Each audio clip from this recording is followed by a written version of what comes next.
So our first agenda item is approval of the minutes. Councilmember Jurinsky, any objection to the minutes? None. All right, the minutes are approved. First up, Bill, January 2024 sales tax chart. Thank you and good afternoon, committee. It may be helpful for you for this first thing I'm going to talk about to have the chart in front of you if that's a possibility. On the packet that I believe you have, it is numbered at the bottom of the page, page 11. Candace, will you share the screen? Thank you.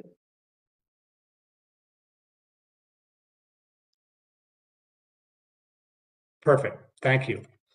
So for January 2024, sort of bottom line, the sales tax showed a decline of 5.6%.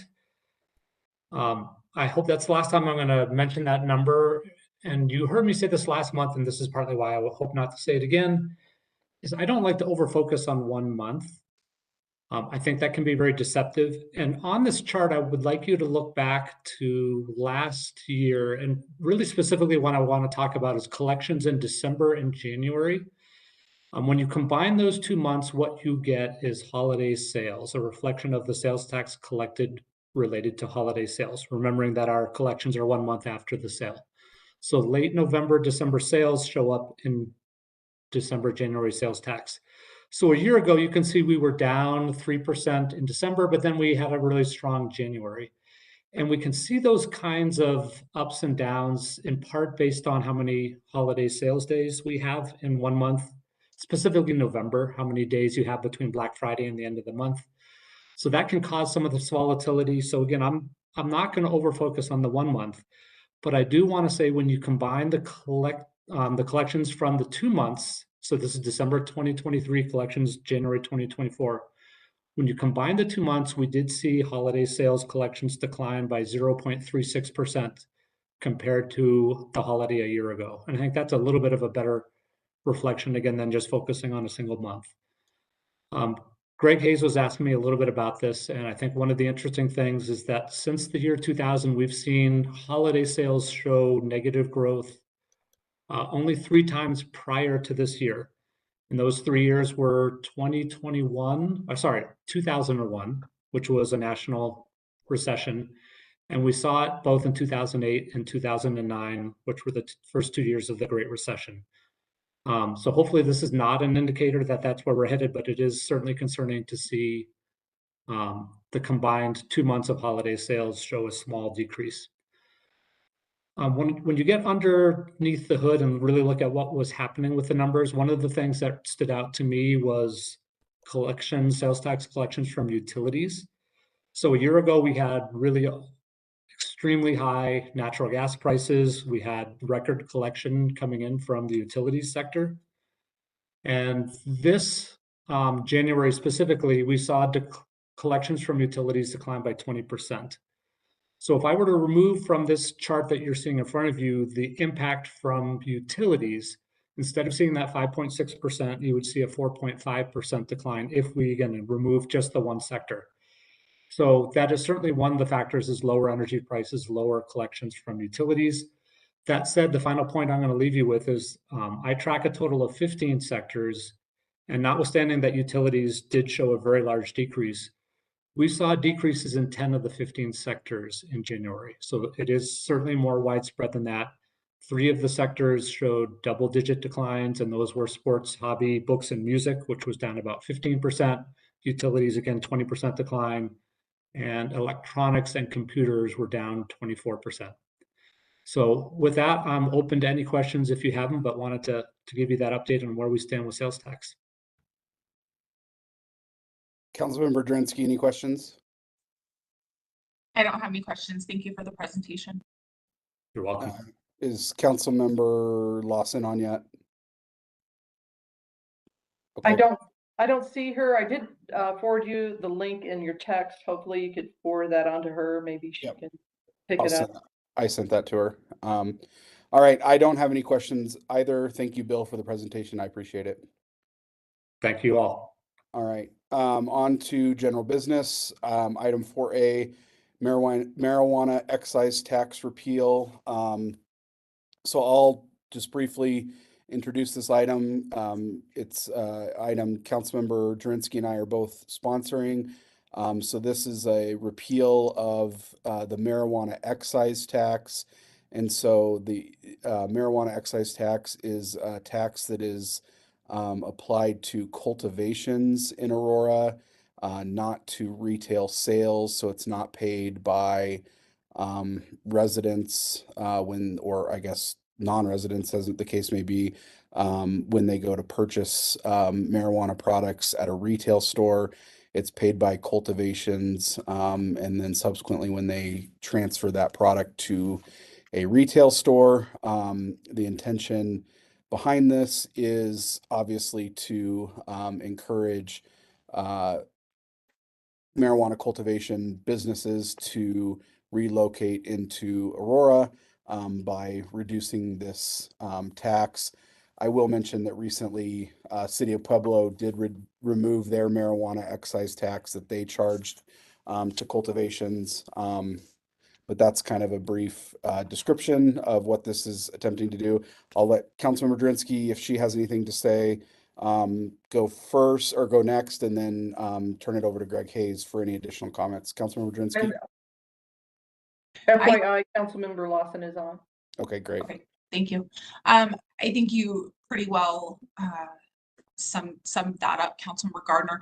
And I think our stance on this is just looking for these additional arbitrary taxes, especially targeting one specific industry, the marijuana industry. Councilmember Gardner and I feel very strongly that it is an unfair and targeted tax.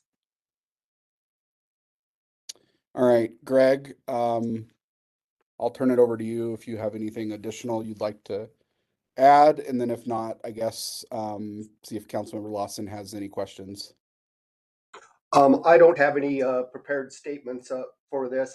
I will say that there's about $700,000 built into our budget based on the excise tax. And if we do get rid of the excise tax, we will have to do something in order to balance the marijuana fund over time. Within the 5-year period, we'll have to do something in there. Councilmember Lawson, questions?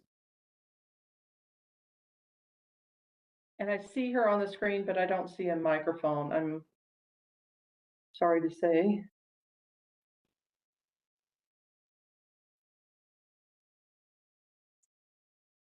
Okay, so perhaps we don't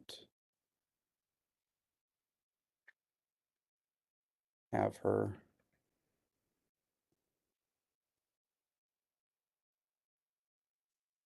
Okay. And maybe you could call her directly, just for her,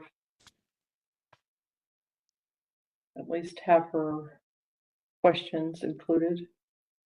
Yeah, I'm gonna call her and see.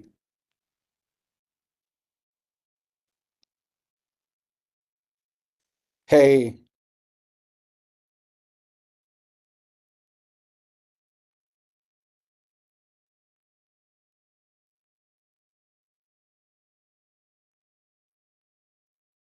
Yeah, so it showed you as logged in previously, but I don't, well, actually we do see you as logged in, but no audio.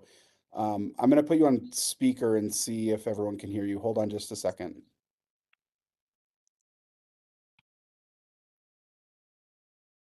Okay, go ahead.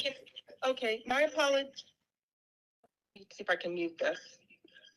My apologies. I'm not sure. Can everyone hear? Can everyone hear?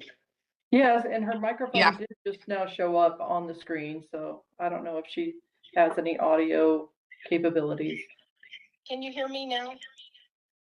Yes.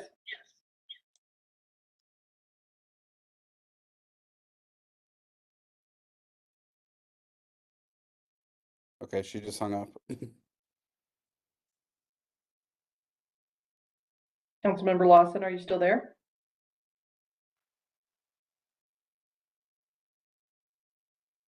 Angela? I don't understand. Let me just leave this meeting here. And so Curtis, can you hear me? Can everybody hear me? Yep, I have you on speakerphone. Okay, I'll just do it this way until I don't know what's going on with this WebEx. So my question is, and maybe Greg did address this already, when we lose this revenue, the excise tax, what is the plan to balance? So that's my first question. If that question was already addressed, I apologize. I will say that the answer to the balancing is going to be determined. I do know that we will be short money. Well, we will have to do some balancing. The method of that balancing has yet to be determined.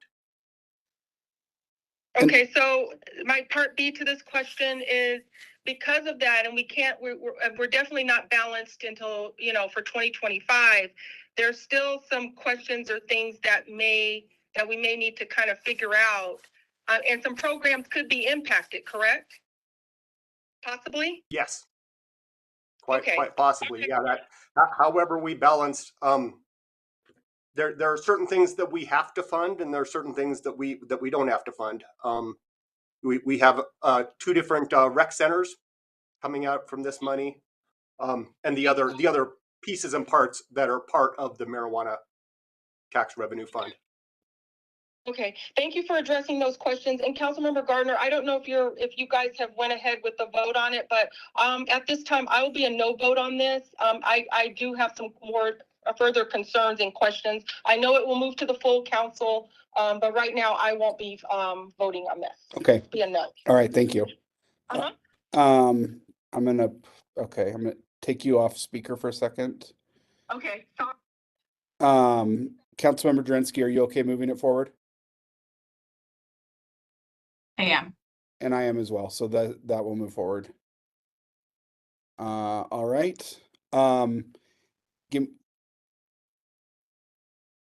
Angela, do you want to try?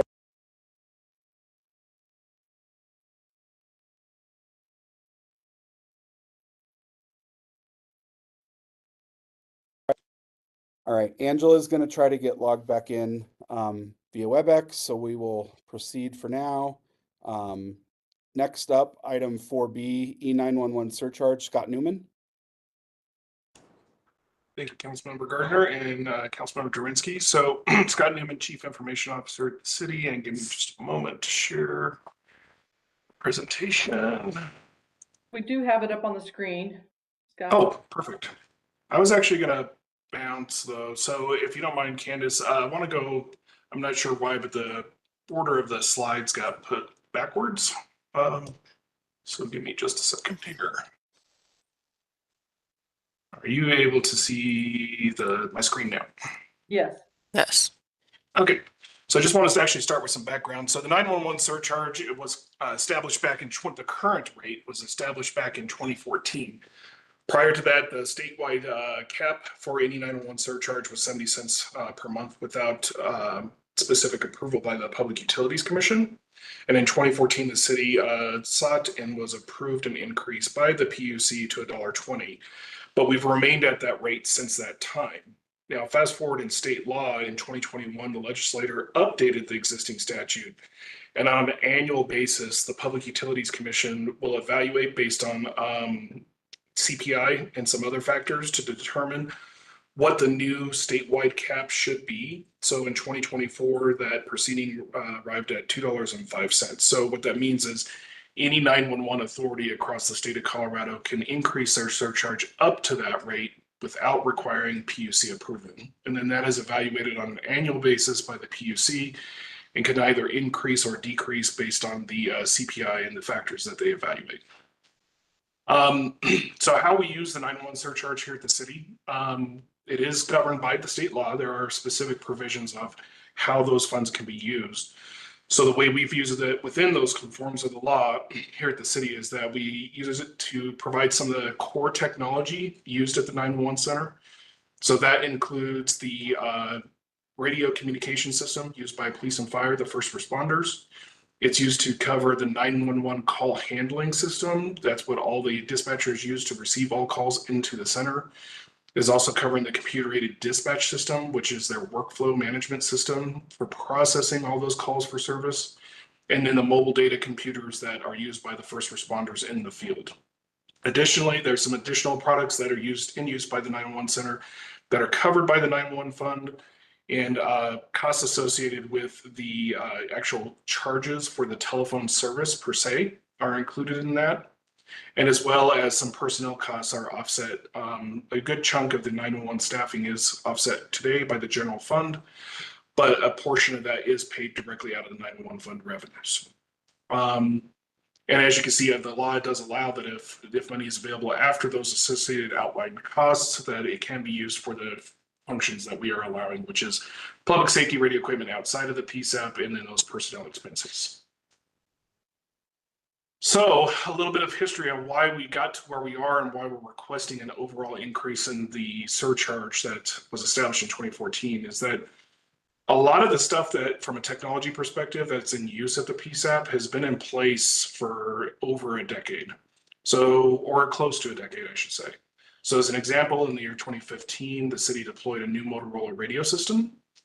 And as part of that deployment, we had negotiated an ongoing maintenance agreement with Motorola that covered us from 2015 up until next year. Well, that locked in our rates, locked in the pricing for that service, but we will have to renegotiate that support and maintenance contract with Motorola starting next year.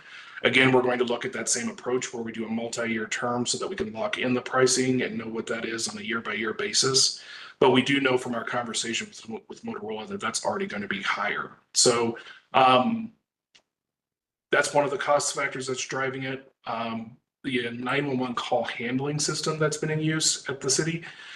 We have performed upgrades to that system over the years. It is still current and it's still usable. However, by form and function, it is really the same system that was deployed over 10 years ago. The vendor in use has not really done anything to improve the service of that system. When COVID hit, that was actually a huge issue because there was not any ability to relocate any of the 911 dispatchers and the telecommunicators to another facility besides our backup communication center. Because it's an on-premise equipment, it's directly tied into everything that's used at the city, and there is no remote capability. So one of the things that the director, Tina Panetta, is looking at doing is deploying a cloud-based solution and replacing our existing one that provides a lot more functionality and capability. It will give us the ability to be able to have staff that are manning and processing 911 calls really from any place across the world that we want to do so. But we've already had conversations with Buckley Spaceport Space. They are willing to provide space for the telecommunicators to physically work out of their location. And they have some other sites that they're willing to. If we needed to, we could locate to Denver. We could go to Douglas County. We could go to Grand Junction if we needed to, if there was a large scale issue, and still be able to remotely access that 911 system. So that's one of the big factors driving it. In addition to that, it's going to have next generation 911 capabilities. The city is currently on the next generation 911 backbone that's provided by the state, or I shouldn't say provided by the state, but is deployed statewide. But all we're using it for right now is basic phone calls and text messaging. Next generation 911 provides a lot more data capabilities for video, real-time chat, real-time multimedia, and a better heightened awareness through location services and other functions that really are for the next generation services, and we just don't have the ability with our existing system to do so. Tina is also looking at bringing in a new protocol response system that would help with their quality assurance and their initial intake of the calls coming in.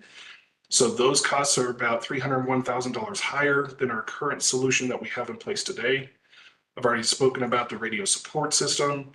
The mobile data computers we've replaced on a 5-year basis. Again, the mobile computers are used by all the first responders in the field. Typically, those are replaced on a 5-year basis. And so this year, the police MDCs are now due for replacement. But with inflation and the cost of everything that has gone up, it is $700,000 more than it was budgeted and projected to be based on our historical trend in that area. So there's a significant increase there. A big item that's really hitting us is that the Motorola radio system was deployed in 2015. The police radios that are the handheld radios and the car mounted radios, those are actually going to be end of support and end of life by the end of this year. So Motorola is again projected to replace that equipment. That's a $7.3 million price tag for the number of radios that are in use. Again, we're in talks with Motorola about being able to structure an agreement so that that cost is spread out over a number of years, just like we did when we acquired the system. But it's still going to be a large price tag to do that overall replacement. The fire radios are actually in good shape for the next several years. They were a later model that was deployed at the time that we did the cutover to the Motorola system. So fire radios are not in the position that need to be replaced at this point in time. And then finally, the communication consoles that are actually used inside the dispatch center for the dispatchers to talk to all the first responders. In 2028, those will be end of life and need replacement as well. And those particular consoles will also cost $2.3 million. So the reason we're bringing this up is just that there's a number of our existing products and technologies that we're already using today that either need replacement or end of life, or we're looking to augment and replace for additional capabilities. And the costs are far exceeding the capability of the existing 911 fund to be able to absorb and handle. So because of that, we have brought this to the committee to ask if you would be open to the idea of increasing the surcharge. Right now, the 911 surcharge across the state, the average statewide charge by all 911 authorities is $1.79. And again, we're currently at $1.20. So we are requesting an increase to $1.79. The PUC only allows you to increase the surcharge twice per year. It's either February 1st or June 1st. And you also have to provide a 60-day notice to all the carriers so that they have time to adjust their billing and start collecting the additional revenue. So when you backtrack June 1st through that 60-day period, as well as the 2 readings in council, study session, et cetera, this is really why we're bringing it forward now to ask for approval to move forward in order to meet the June 1st timeframe. If we don't, then our next opportunity would be February 1st of next year. From a budgetary increase perspective, if we do move forward at that rate of an increase, we would anticipate recovering an additional $1.4 million for the remaining 6 months of 2024, and then a $2.8 million additional in 2025.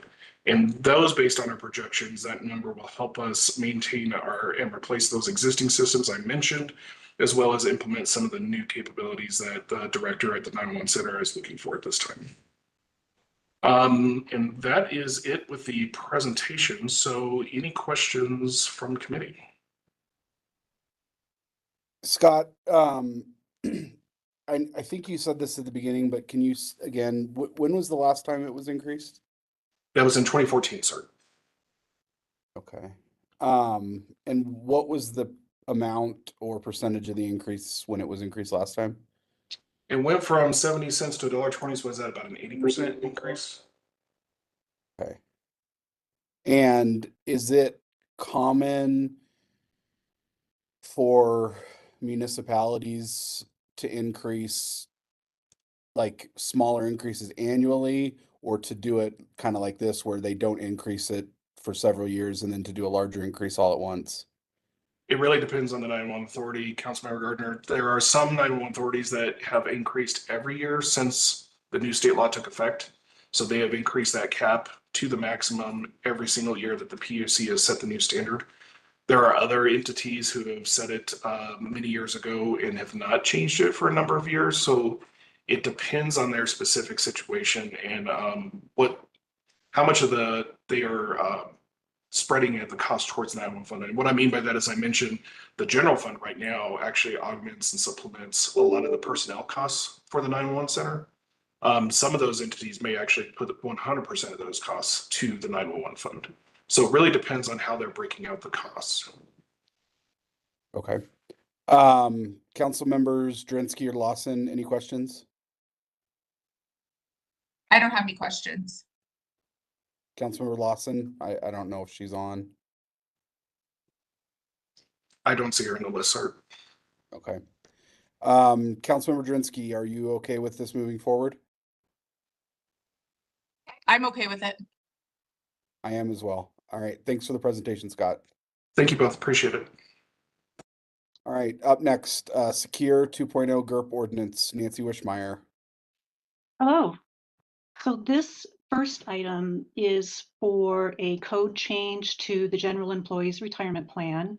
And it's for a mandatory internal revenue code change that retirement plans must implement due to the passage of the Secure 2.0 Act. So Secure 2.0 increased the age to 73 that RMDs or required minimum distributions have to be made from retirement accounts. So you have before you an ordinance for a code change to the general employees retirement plan. And this change will put the RMD age change into effect. And it does it by actually referencing the applicable Internal Revenue Code section rather than specifically identifying the RMD age in the city code. Are there any questions on this item? Councilmember Jurinsky, any questions? I don't have any. And are you okay moving it forward? Yes. And I am as well. Thanks, Nancy. Sure. And up again, Secure 2.0 EOEP ordinance. Yep. And this one's just like the last. So this item would be a code change to the elected official and executive personnel retirement plan. And it's also, again, for that mandatory internal revenue code change that retirement plans have to implement due to Secure 2.0. And it, again, increases the age to 73 that RMDs or the required minimum distributions have to be made from the retirement accounts. And so this code change will, again, put that RMD age change into effect by, once again, referencing that applicable Internal Revenue Code section rather than specifically identifying the RMD age in the city code. All right. Councilmember Jurinsky, any questions? No questions, and I'm happy to move it forward. All right. I am as well. Thanks, Nancy. Thank you. All right. Item 4E, golf equipment ordinance, Teresa Sedmak.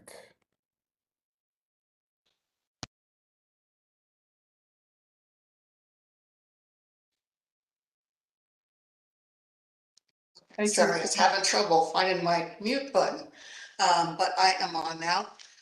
So this ordinance is for the ability to finance some golf equipment. So Aurora has 4 golf courses, and they have equipment that maintains the grounds and the greens, and that equipment has gotten old and needs to be replaced. So this ordinance allows us to do that. We are prepared to fund that acquisition of golf equipment from a loan from ACLC. So we're able to offer a rate of 2.7%. That's the rate we got on our portfolio last year. I did talk to our financial advisor, and he did verify that if we went out for a bank note right now, the rate would be about 2.75. So it's right at market.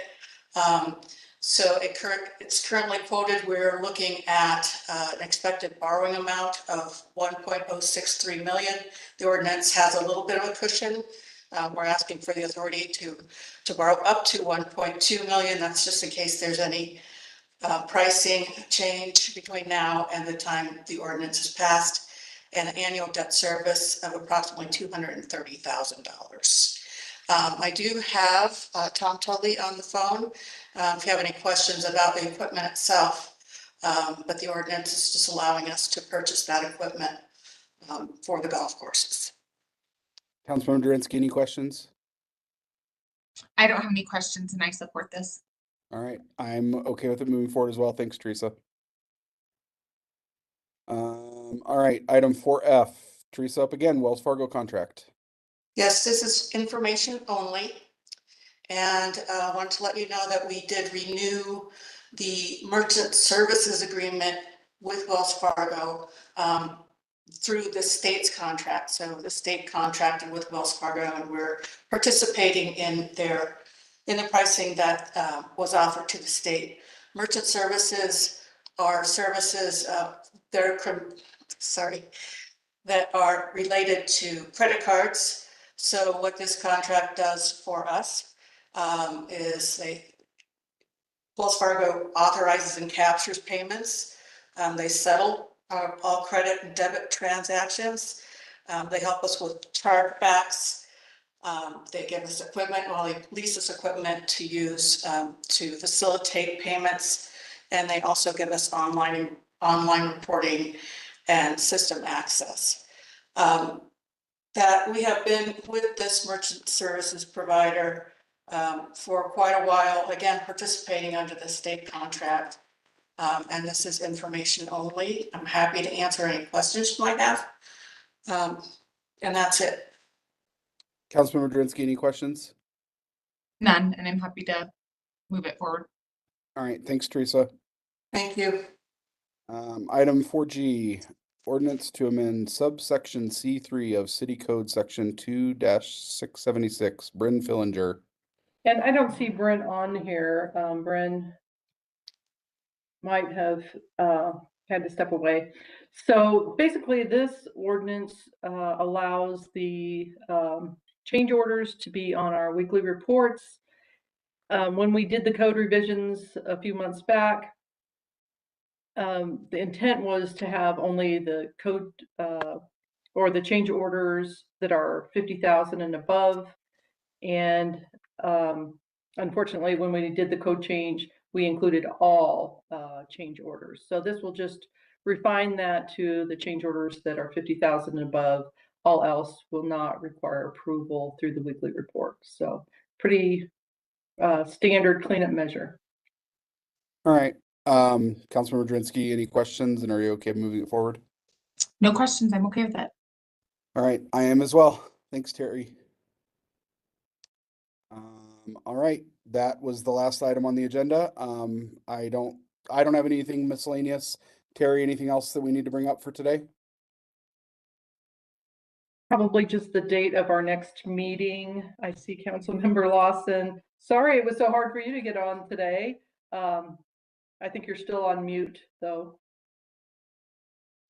If you're trying to talk, Councilmember Lawson, we don't hear you. We can't hear you at all. Sorry. The date for our next meeting is Tuesday, March 26th at 1:30. All right. Unless I hear from anybody that won't work, we will keep that on the calendar. And we will adjourn for the day. Thanks, everybody. Have a great day. Thank you. Bye. Thank you.